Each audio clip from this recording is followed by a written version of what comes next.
आपकी शादी इतनी खूबसूरत हुई थी, तो अब इस स्टेज के ऊपर आके जो आपके व्यूअर हैं, जो आपके रियल व्यूअर हैं, यकीन मानिए उनके भी दिल टूट रहे होंगे, यार ये क्या हो रहा है। हम बेसिकली ना बट साहब एक तजस्सुस पसंद कौम है। हमें बड़ा तजस्सुस होता है कि जी हमारे साथ वाले घर में क्या पक रहा है, उसने नई मोटरसाइकिल ले ली है, कहाँ से ली है, उसके के पास पैसे कहाँ से आए, उसने नई गाड़ी ले ली है, कहाँ से ले ली। एक्चुअली ना ये तजस्सुस जो है ना, ये हमारे अंदर कूट कूट के भरा हुआ है दोस्तों। हमें बहुत तजस्सुस होता है लोगों के बारे में जानने का। और जैसे ये यूट्यूब, फेसबुक, ये सोशल मीडिया प्लेटफॉर्म आए, तो उसके अंदर जैसे यूट्यूबर्स ने अपने घर की तमाम चीज़ें दिखानी शुरू की, हम तजस्सुस को लाइक करते हैं, तो हमें बड़ा तजस्सुस होता है कि आज उसने कपड़े कौन से पहने, आज उन्होंने अपने घर पे क्या पकाया, आज रजब ने क्या किया, आज रजब ने कौन सी नई गाड़ी ले ली, आज रजब की कौन सी नई कंट्रोवर्सी सामने आ गई। तो ये सारी तजस्सुस के रिजल्ट्स हैं जो हमें देखने को मिल रहे हैं। अस्सलाम वालेकुम दोस्तों, मैं हूं मोहम्मद इमरान अली और मेरे साथ हैं साजिद नसीम भट्ट साहब। दोस्तों पिछले काफ़ी अरसे से एक कंट्रोवर्सी देख रहे हैं। रजब भट्ट जो बहुत मशहूर यूट्यूबर हैं, उनकी अपनी अहलिया के साथ डिवोर्स की बातें चल रही हैं। बड़ी इज़्ज़त दी अल्लाह ताला ने रजब भट्ट को, और बड़े कम अरसे के अंदर कोई ऐसा सोशल मीडिया इन्फ्लुएंसर आया कि जिसने इतनी जल्दी इतनी ग्रो किया और इतने मिलियन सब्सक्राइबर उसने गेन किए, और बड़ा मतलब लोग बड़ा लाइक करते हैं उनको, बच्चे हो जाएं, ख़वातीन हो जाएं, बड़े सब रजब भट्ट को देखते भी हैं और उस पर तनकीद भी करते हैं। पता नहीं ये क्या सीन है, मुझे समझ नहीं आती कि आप तनकीद भी कर रहे हैं और आप उसको देख भी रहे हैं। बट साहब मैं जब भी उसको देखता हूँ, उसको वो वीडियो कोई भी अपलोड करते हैं तो फ़ौरन से पहले 3, 4, 5, 6 घंटे के अंदर आई थिंक वो मिलियंस क्रॉस कर जाती है उसकी वीडियो। बड़ी बात है दोस्तों। देखिए अगर आप हमने अपने हमसाया ममालिक को भी देखें, जैसे इंडिया है हमारे साथ, इतनी बड़ी आबादी है, वहाँ भी किसी यूट्यूबर को इतनी जल्दी ग्रो नहीं मिलती किसी वीडियो के ऊपर कि वो फ़ौरन मिलियंस पे चली जाए। तो रजब की ये क्वालिटी तो है कि उसका कंटेंट देखा तो जाता है, लोग उसको देखते हैं, लेकिन उसके बाद मुझे ये समझ नहीं आती कि इतनी तनकीद क्यों करते हैं।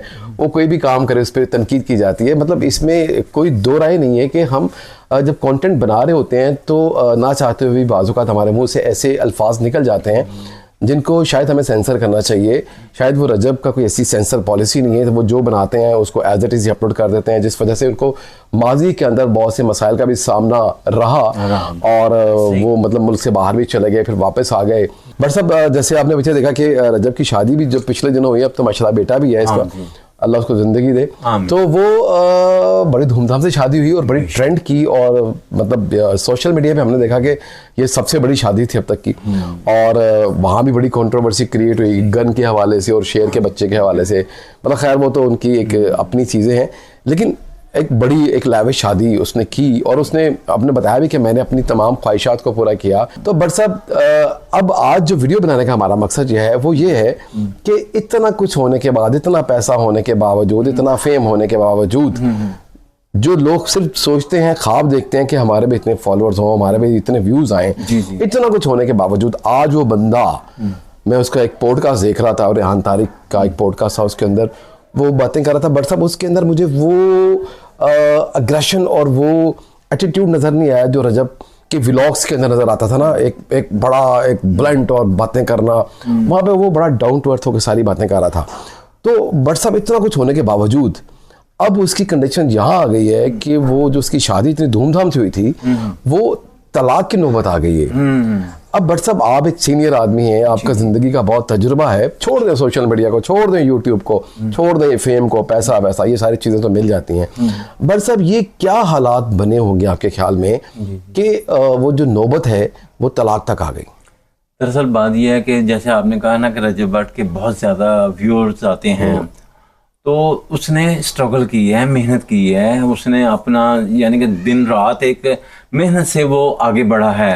हर चीज़ को इन्वॉल्व करने के बाद लोग ऐसे घरेलू चीज़ें पसंद करते हैं, लोगों ने पसंद की। बेसिक यही चीज़ उसको जो ना उस ऊपर लेके गई है। वो कहता है जी माँ की मेरी दुआएं हैं, माँ के साथ जाना, माँ के साथ आना। लेकिन ज़िंदगी में जब आप शोबिज़ में आ जाते हैं ना, तो फिर ऐसी कंट्रोवर्सी और ऐसी मुश्किलें परेशानियाँ आती रहती हैं, क्योंकि वक्त हालात एक जैसे नहीं रहते। जो आप देखते हैं ना कि स्क्रीन पे देखते हैं ना, बिहाइंड द बार वो चीज़ नहीं होती जो स्क्रीन पे हम बोल रहे हैं, जिस अंदाज से बोल रहे हैं, जिस अंदाज से हम खाते हैं, पीते हैं, आते हैं, जाते हैं, सैर करते हैं। लेकिन जिंदगी में वो सिर्फ चंद सेकंडों को हमने दिखाना होता है, और बाद में ये नहीं होता कि हम फार एवर ऐसी चीज नहीं चलती। जब हम एक दूसरे से प्यार से बातें करते हैं, वो हम लोगों को एक दिखावा दिखा रहे हैं, लेकिन रियल जिंदगी में मुश्किलात परेशानियां आती हैं, एक दूसरे की बात को पसंद भी आती है, नहीं भी पसंद आती। अच्छा भट्ट साहब, मुझे एक चीज बताएं। जी जी। ये तो खैर है, आपको ना अपना एक तजिया दिया ना आपने इसके ऊपर कि जी हमें किस तरीके से काम करना चाहिए। अच्छा भट्ट साहब, मुझे बताएं कि रजब के साथ इतनी कंट्रोवर्सीज पिछले 3 साल शायद उसको हो गए हैं इस मेन स्ट्रीम में आए हुए यूट्यूब के ऊपर, प्लेटफॉर्म्स के ऊपर, शायद 3-4 साल इतने हो गए होंगे। और माशाल्लाह भट्ट साहब 10 मिलियंस के करीब आई थिंक उसके सब्सक्राइबर होने वाले हैं या हो चुके हैं, मुझे नहीं पता। भट्ट साहब, आपको क्या लगता है कि रजब बहुत चालाक आदमी है, बहुत सादा आदमी है, क्या लगता है आपको? बात दरअसल ये है कि वो ना इंडिपेंडेंट है, हर काम में ना कोई किसी का उस्ताद होता है, किसी से मशवरा लेता है, किसी से बात करता है, तो वो सही सिमत की तरफ चला जाता है। एक कोई आदमी आम एक शेर लिखता है, लेकिन वो दूसरे शेर, एक लिखने वाला, ये एक पेंटर है, वो लिखाई लिखता है, आम जो आदमी लिखता है उसके मुकाबले के नहीं होती, ठीक है ना। वो कोई प्रोफेशनल थोड़ी था, वो तो शो किया आया था एक, या तो किसी स्टेज में या किसी कॉलेज यूनिवर्सिटी में, अकेडमी में उसने तालीम ली होती, या कहीं उसने काम किया होता। वो तो एक शौक में आया, चलो ये फिल्म बना दें, उसके पहला जो व्लॉग था वो कामयाब हो गया, दूसरा हो गया कामयाब, इसी तरह वो उसने अपनी यही लाइन बना ली। उसने किसी से मशवरा ले, किसी की बात सुने। अब पिछले दिनों कारी साहब सारे इकट्ठे किए हुए थे, हाँ, तो वो बड़े मसले चले थे उसके हैं। तो इसलिए है कि जब भी आप भी कोई काम करें ना, तो कम से कम किसी से मशवरा ले लें। अगर ये फिल्म आप लोड करने से पहले 2-4 मरतबा आप देख लें, आप खुद देखें, उसमें देखें यार इसमें क्या नक्स है, क्या अच्छाई है, क्या बुराई है, उसको आप एडिट कर सकते हैं। देखें जैसे हमारे मुल्क के अंदर भी, दुनिया के अंदर जहाँ जहाँ न्यूज़ चैनल्स हैं, जहाँ पे टॉक शोज होते हैं, प्रोग्राम्स होते हैं। अच्छा भट्ट साहब, आपको पता है कि न्यूज़ चैनल के अंदर भी ना एक एडिटोरियल बोर्ड होता है। अच्छा। जो आप कोई भी प्रोग्राम बनाते हैं या कोई भी आप खबर बनाते हैं, तो वो उसको चेक करता है, उसके स्क्रिप्ट को चेक करता है, उसके कंटेंट को चेक करता है, उस वीडियो को चेक करता है कि इसके अंदर कोई ऐसी चीज़ तो नहीं है जिससे मुआशरे के अंदर बिगाड़ पैदा हो। इसको बोलते हैं सेंसर पॉलिसी। अच्छा भट्ट साहब, जो मुझे लगा ना अभी तक, मेरी राय है, मतलब हो सकता है मैं सही हूँ गलत हूँ, मुझे लगता है कि रजब कि अभी तक सेंसर पॉलिसी ऐसी नहीं रही। उसने अपने तौर पर सोचा ये ठीक है, लेकिन सोसाइटी के अंदर वो चीज़ ठीक है या नहीं, ये शायद उसको उसके नोटिस में नहीं होगी बात, जिस वजह से उसको सारे मसाइल दरपेश आए। तो आई थिंक एक सेंसर पॉलिसी लाजमी होनी चाहिए कि आप कोई भी वीडियो बनाएं, कोई भी कंटेंट बनाएं, कि उससे किसी की दिल आज़ारी ना हो, उससे किसी को मसला ना हो, उससे आपकी सोसाइटी के अंदर बिगाड़ पैदा ना हो। अब देखिए, आपने बगैर सोचे समझे, मतलब मेरी राय है कि हो सकता है कि आपने सोचा समझा हो, आपने बगैर सोचे समझे मतलब 35-40 मिनट का आप कंटेंट बनाते हैं और डेली आप वीडियो अपलोड करते हैं रात को, ठीक है। तो अगर आपने सारा बगैर सोचे समझे किया और बगैर सोचे समझे आपको इतना फेम, इतना पैसा मिल गया, एक एटीट्यूड आपके अंदर और बिल्ड हो गया, ठीक है, तो मतलब अगर आप सेंसर पॉलिसी का भी ख्याल करें बेशक कि किस चीज़ से बिगाड़ पैदा होगा, कौन सी बात करनी है या नहीं करनी, हो सकता है वो आपके तय वो बात ठीक हो, लेकिन सोसाइटी में वो बात ठीक ना हो, क्योंकि आप अपने लिए काम तो नहीं कर रहे ना, आप अपने लिए व्लॉग तो नहीं बना रहे, आप तो व्लॉग बना रहे हैं लोगों के लिए, लोगों को दिखाने के लिए, लोगों को इंटरटेन करने के लिए। लेकिन उसके अंदर सेंसर पॉलिसी, आप क्या बोल रहे हैं, किस चीज़ की प्रमोशन कर रहे हैं, आपको उन तमाम की मतलब पता होना चाहिए कि ये चीज़ सोसाइटी के अंदर जाके कोई बिगाड़ तो पैदा नहीं करेगी। शायद मुझे लगता है कि भट्ट साहब यही वो सारी वजूहत थी कि जिस वजह से ये सारे बिगाड़ पैदा हुए। एनीवे, भट्ट साहब आते हैं शादी के ऊपर। शादी बड़ी धूमधाम से हुई रजब की। अच्छा। और बहुत बड़ी शादी हुई, वायरल हुई, ट्रेंड हुई, दुनिया में लोगों ने उस शादी को देखा। अब भट्ट साहब आई थिंक 1 साल हो गया शादी को, एक बेटा भी है माशाल्लाह। भट्ट साहब अब उनके जो हालात है ना, शादी वो तलाक पे आ चुकी है। अच्छा। आप सोशल मीडिया के ऊपर अगर रील्स भी देखते होंगे कि तलाक हो रही है, वो डाइवोर्स का आई थिंक वो पहला डाइवोर्स का जो पेपर होता है वो भी आ गया, कुछ ऐसे हालात चल रहे हैं।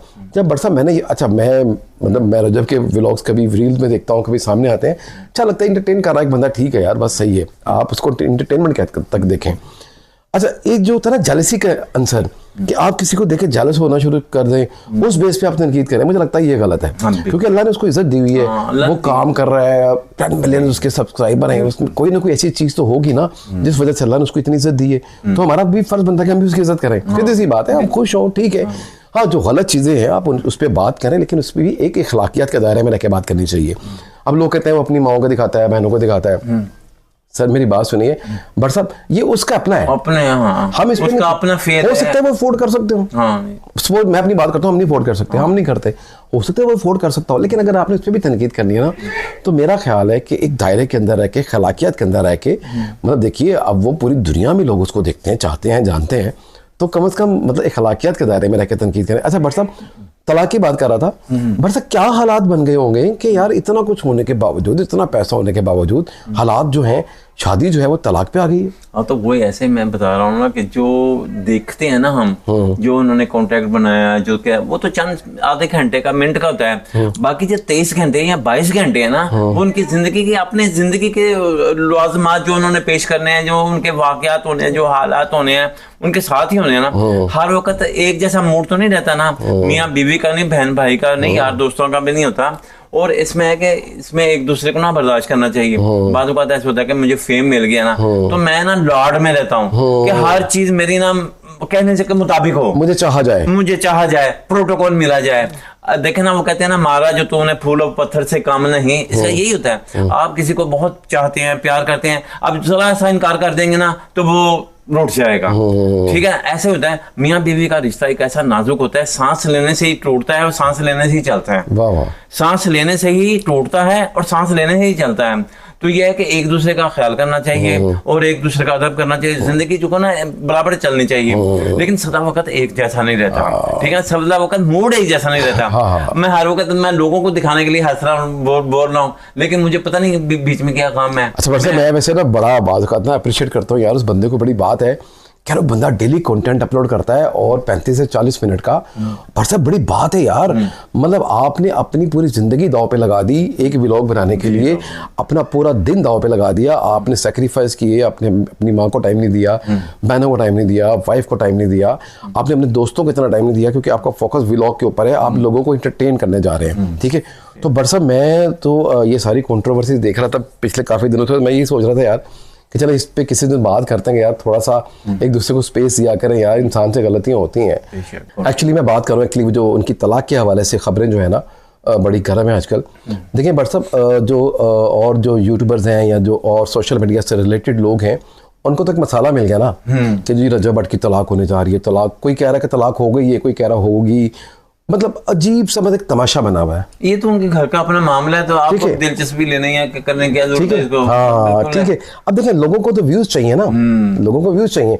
मतलब मेरा ख्याल है यार कि पॉजिटिव लेवल पे बात करनी चाहिए, मतलब कोशिश ये करनी चाहिए कि यार घर टूटे ना, घर बना रहे। क्योंकि मैं जो रजब का भी इंटरव्यू देख रहा था, शायद मुझे उसके अंदर अगर मैं गलत ना हूँ तो मुझे भी लग रहा था कि वो भी उसको भी रियलाइज हो रहा है कि नहीं यार ये नहीं होना चाहिए, ठीक है। अब मुझे नहीं पता वो जो उनकी वाइफ है उनके घर की तरफ से क्या मामला हैं, रजब भाई की जो फैमिली है उनकी तरफ से क्या मामला हैं, लेकिन भट्ट साहब क्योंकि हम भी लाहौर में रहते हैं, लाहौरी हैं, तो हमारी भी यही होती है कि यार सबको जुड़ के रहना चाहिए, रिश्ते बड़ी मुश्किल से बनते हैं, टूटने नहीं चाहिए।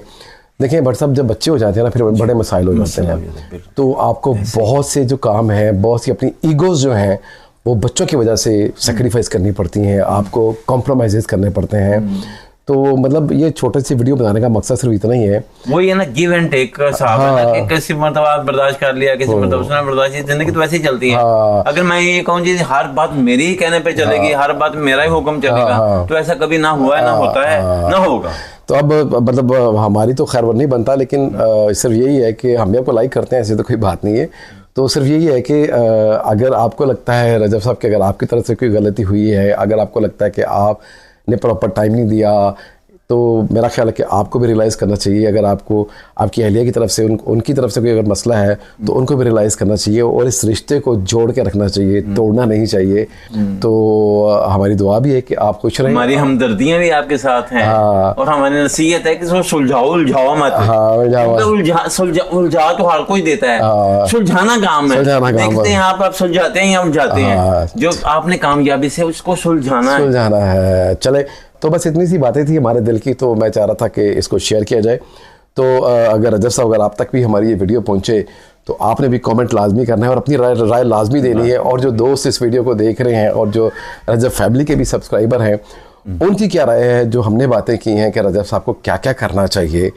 एक्चुअली एक दूसरे को स्पेस देनी चाहिए, ठीक है ना भट्ट साहब? बेशक है। तो दोस्तों वीडियो अगर अच्छा लगा हो तो लाइक कीजिएगा, सब्सक्राइब कीजिएगा और कमेंट्स बॉक्स में अपनी राय का इजहार करना ना भूलिएगा। अपना बहुत सारा ख्याल रखिएगा और हमें दुआ में याद रखिएगा। अस्सलाम वालेकुम। यार दो और मेरे यार दोस्त जो सज्जन मेरी Hong Kong, Taiwan, Singapore, Korea, China, Iran, America, Canada, जो जहाँ से भी देखते हैं, बस हमें ये बता दें कि हमारी फिल्म कहाँ कहाँ तक पहुंची है Thank और you. आपने हम देखी है और उस पर कमेंट्स करने हैं। Thank you very much. इंशाल्लाह ताला मिलते हैं ब्रेक के बाद। अस्सलाम वालेकुम।